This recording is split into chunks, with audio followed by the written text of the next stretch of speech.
नमस्कार। आभासीय कक्षा के अंतर्गत तृतीय विभक्ति प्रकरण हमारा चल रहा था।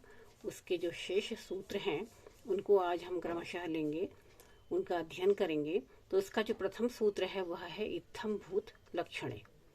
इत्थम भूत लक्षणे अर्थात किंचित प्रकारम प्राप्तस्य लक्षणे तृतीया स्यात्, कि इसमें कह रहे हैं कि इस प्रकार का है। ये इत्थम भूत का मतलब है कि इस प्रकार का है या किसी विशेष दशा को प्राप्त हुआ, और भाव क्या निकला कि किसी विशेष दशा की प्राप्ति का बोध कराने वाले चिन्ह में तृतीया विभक्ति होती है। अब वो चिन्ह क्या है, उदाहरण से समझेंगे। जटाभिस्तापसः, जटाओं से तपस्वी। अब देखो, जिस व्यक्ति का तपस्वी होना जटाओं से लक्षित होता है उसके लिए यह प्रयोग है। तो यहाँ जटा जो है वो तपस्वीपन का ज्ञापक है, ज्ञापक अर्थात लक्षण है। तो इसलिए इत्थम भूत लक्षणे इस सूत्र से यहाँ पर क्या हो जाएगी, तृतीया विभक्ति हो जाएगी। तो अर्थ क्या निकला, जटाओं से लक्षित तपस्वीपन से युक्त है।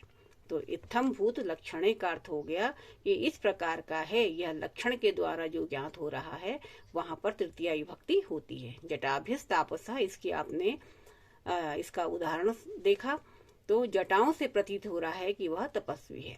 तो इसलिए इत्थम भूत इस प्रकार का वह है, अर्थात जटाएं उसकी हैं, इसलिए उसे क्या कह रहे हैं, तपस्वी कह रहे हैं।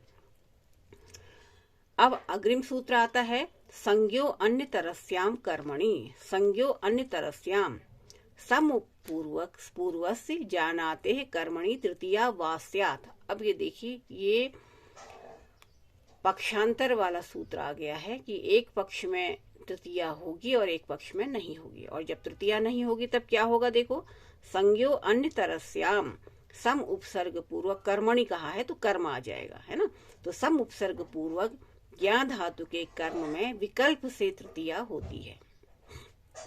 संज्ञो अन्य तरस्याम कर्मणि अर्थात संज्ञो सम उपसर्ग पूर्वक ज्ञा धातु है और उसके जो कर्म में विकल्प से तृतीया होती है। अर्थात जब विकल्प से तृतीया होगी तो पक्षांतर में क्या होगा, कर्म शब्द का प्रयोग किया गया है तो द्वितीया भी होगी। तो उदाहरण है इसका, पित्रा पितरम व संजानीते। एक पक्ष में हम कहेंगे पित्रा संजानीते और दूसरे पक्ष में, द्वितीय पक्ष में कहेंगे पितरम संजानीते। पित्रा संजानीते, पिता को सम्यक रूप से जानता है, पिता को सम्यक जानता है। तो यहाँ पर जो पिता को सम्यक जानने वाला जो भाव है, तो वो क्या कह रहा है कि पितरम, अब यहाँ पर कर्म हो गया, कर्म से यहाँ पर कर्म होने के कारण यहाँ पर द्वितीय विभक्ति प्राप्त थी। लेकिन संज्ञो अन्य तरस्याम कर्मणि सूत्र जो है वह विकल्प से तृतीय विभक्ति कर देगा। तो इसलिए पितरम तो प्रयोग होगा ही, साथ में पित्रा प्रयोग भी होगा। तो इसमें दो प्रयोग हमें प्राप्त हुए, पितरम संजानीते अथवा पित्रा संजानीते। जब पितरम संजानीते कहेंगे तो कर्मणि द्वितीया से द्वितीय विभक्ति हो जाएगी, और जब पित्रा संजानीते कहेंगे तो तृतीय विभक्ति होगी, और पितरम संजानीते कहेंगे तो द्वितीय विभक्ति होगी। तो पित्रा संजानीते जब कहेंगे तो वहां पर किस नियम से आएगी तृतीय विभक्ति, संज्ञो अन्य तरस्याम कर्मणि। ये सूत्र जो है यह विकल्प से पित्रा तृतीय विभक्ति का प्रयोग करता है। तो इसलिए यहाँ पर दो रूप हमें प्राप्त होंगे। कौन कौन से, पित्रा संजानीते तृतीय विभक्ति के अंतर्गत आने वाला रूप, और पितरम संजानीते यह द्वितीय विभक्ति के अंतर्गत आने वाला रूप है। अब अग्रिम सूत्र है हेतौ। हेतौ हेत्वर्थे तृतीया स्यात्। कारण, हेतु माने कारण, तो कारणवाची से तृतीय विभक्ति होती है। अब द्रव्यादि साधारण निर्व्यापार साधारणम च हेतुत्वम। अब इसमें कह रहे हैं कि देखिए कि करण और हेतु में भेद है। इस सूत्र से यहाँ पर हेतु में तृतीया कही गई है, और कर्तकरणयोस् तृतीया से करण में। हेतु और करण में क्या भेद है, हेतु और करण में यह भेद है कि हेतु साधारणतया द्रव्य गुण और क्रिया सभी का जनक होता है। कौन, हेतु। हेतु द्रव्य गुण क्रिया सभी का जनक हो सकता है, उसमें कोई व्यापार हो अथवा न हो, व्यापार की बाध्यता नहीं होती। किंतु करण क्रिया का ही होता है, ये ध्यान दीजिएगा, करण जो है वो केवल क्रिया का ही होता है, उसमें नियत रूप से क्रिया का साधक व्यापार रहता है। उदाहरण से ये बात स्पष्ट हो जाएगी, जैसे बाणेन हतः बाली। इस उदाहरण में बाण क्या है, करण है, और हनन क्रिया का साधन है। हनन क्रिया हो गई, बाण करण हो गया, और हनन क्रिया का साधक व्यापार यहाँ पर विद्यमान है। ठीक।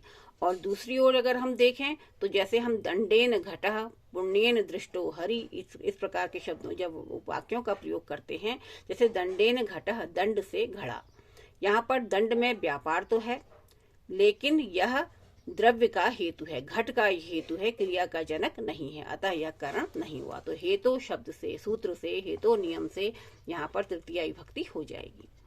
इसके अतिरिक्त अलग उदाहरण देखिए तो पुण्येन दृष्टो हरि, अर्थात पुण्य के कारण हरि का दर्शन हुआ। पुण्येन दृष्टो हरि, पुण्य के कारण उसने हरि को देखा। यहाँ पर पुण्य क्या है? हरि दर्शन क्रिया का हेतु है। पुण्य हरि दर्शन क्रिया का हेतु हो गया और इसमें व्यापार नहीं है, अतः यह कारण नहीं है, किंतु हेतु होने के कारण यहाँ पर हेतु सूत्र से क्या हो जाएगी? तृतीया विभक्ति हो जाएगी। अब फलमपि हेतु अध्ययनेन वसति। अब देखो, अब एक और इसमें वृत्ति दी गई है कि फल या प्रयोजन का हेतु भी, जो प्रयोजन है उसे भी हेतु शब्द से ग्रहण किया जाता है। जैसे अध्ययनेन वसति, अध्ययन के प्रयोजन से रहता है। अध्ययन हेतु क्या है? अध्ययन है, तो अध्ययन के प्रयोजन से रहता है। यहाँ पर अध्ययन शब्द से हेतु में तृतीया विभक्ति होगी। तो हेतु शब्द सूत्र को आप समझ गए होंगे। तो कारण अलग है और हेतु अलग है। अब गम्यमानापि क्रिया कारक विभक्तौ प्रयोजिका अलम श्रमेण, श्रमेण ना साध्यम नास्तीत्यर्थः। साधन क्रियां प्रति श्रमः करणं शतेन शतेन वस्ताद पायति पयः।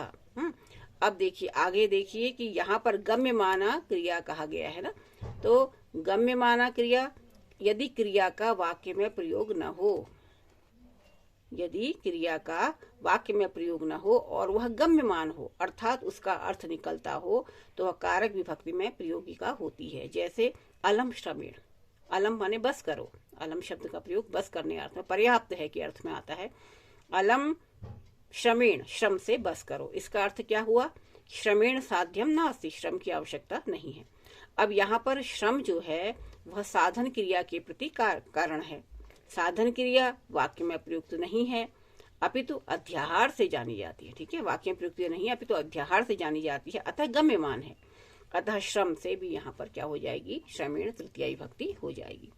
अब अगर हम इसमें ध्यान दें तो यह कहा जा सकता है, हम ये कह सकते हैं कि निषेधार्थक अलम कृतम आदि के योग में तृतीया विभक्ति होती है। जैसे अलम श्रमेण, कृतम श्रमेण, इस प्रकार के उदाहरण हमारे समक्ष आते हैं। अब इसी प्रकार शतेन, शतेन वस्तान पायति, शतेन इसका अर्थ क्या हुआ? शतेन परिच्छद्य, 100 बछड़ों को दूध पिलाता है। शतेन शतेन वस्तान पायति, यहाँ भी परिच्छिद्य क्रिया गम्यमान है और उसके प्रति शतकरण है, इसलिए शतेन में क्या हो गई? तृतीया विभक्ति हो गई। अब इसमें एक वार्तिक आ रहा है, दान प्रयोगे चतुर्थ्यर्थे तृतीया। इसका जो है अशिष्ट व्यवहारे दान प्रयोगे चतुर्थ्यर्थे तृतीया, अशिष्ट व्यवहारे दान प्रयोगे चतुर्थ्यर्थे तृतीया। अशिष्ट व्यवहार में दान, दा धातु जो है, दान धातु माने देने अर्थ में, धातु के प्रयोग में चतुर्थी के अर्थ में तृतीया होती है। यहाँ पर थोड़ा ध्यान दीजिएगा, क्योंकि जब बाकी चतुर्थी भक्ति आएगी तो वहां पर इसका सामंजस्य कुछ देखा जा सकता है। तो वहां पर इसको, अगर आप इस सूत्र को, इस वार्तिक को अच्छी तरह समझ लेंगे तो वहां आपके ये काम आएगा। उदाहरण देखिए, दास्या संयच्छते कामुकः, कामुक जो है वह दासी के लिए देता है।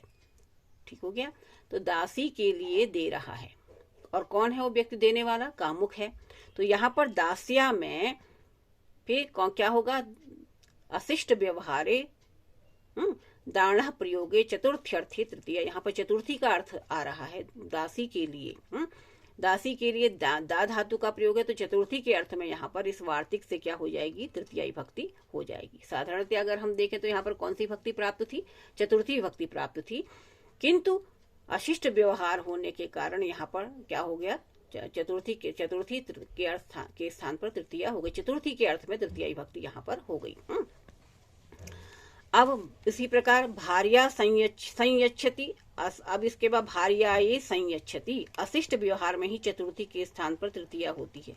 अब भार्याये संयच्छति, अब भार्या के अर्थ में है, भार्या तो क्या है?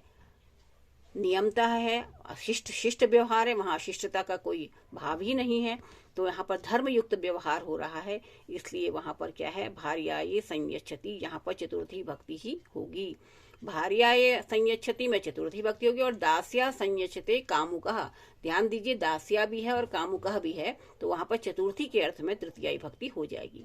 किस नियम से?